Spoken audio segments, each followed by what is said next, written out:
Welcome to the big dance, poker fans. There's only one day one, that is. With the massive numbers we're expecting this year, the starting field has been divided among 4 day one heats. 1,287 players turned out and made their way to the felt on the first, and with registration remaining open until 2 p.m. on day 1D, there's no telling how big this thing might get.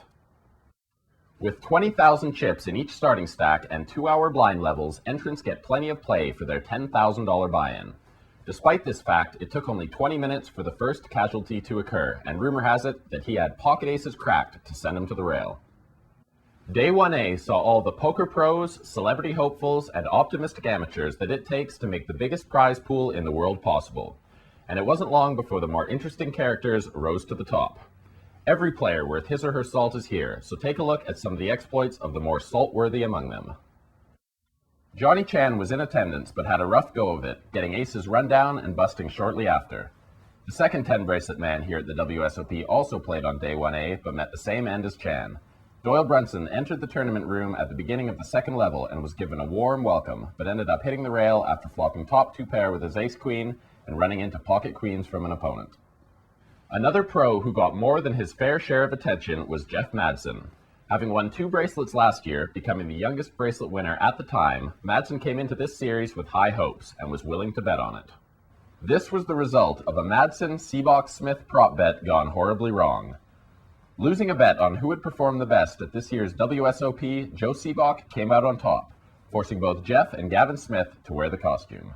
The always classy Ray Davis was in full effect, regaling his table with the kind of Davis-esque repartee that we've come to love so much. After putting up with his banter for some time, a few players at the table voiced their displeasure, to which Davis responded, "Are you kidding me? Everybody loves Raymond." While the jury's still out on that point, the real Ray Romano could be found testing his luck elsewhere in the tournament room. Having been in attendance during Ray Davis's rant, one PokerListings.com reporter sought out Romano to ask if he thought he deserved some sort of royalty for every time this catchphrase was used. Romano responded to the report of Davis's appropriation of the expression by saying, "No, but I think I should." Romano continued, telling Poker Listings that he hadn't liked the show's title to begin with, feeling it set up potentially negative critics with a perfect insult. As it turned out, Lady Luck didn't love Raymond as he ran pocket queens into aces on his way to the rail. With his elimination, he lost a $2,000 last longer bet he had made with co-star Brad Garrett. In the end, it was a win-win for everyone as Garrett announced that he was donating the money to charity. In what has turned into a yearly tradition for PokerListings.com, Spider-Man's Tobey Maguire did his best to evade our photographers during the day's action. Despite agreeing to both photo and video coverage simply by registering for the event, Maguire shielded himself from the dangerous effects of having his picture taken.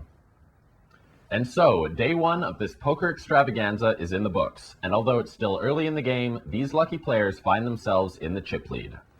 Depending on whether their day 1B, C, and D counterparts can outdo them, these could be the chip leaders going into day 2. So for complete coverage of this year's main event, PokerListings.com has put together quite a package. The best coverage around, available to you at a fraction of the price of other leading outlets. Tired of surfing in circles on other websites? PokerListings.com is easy.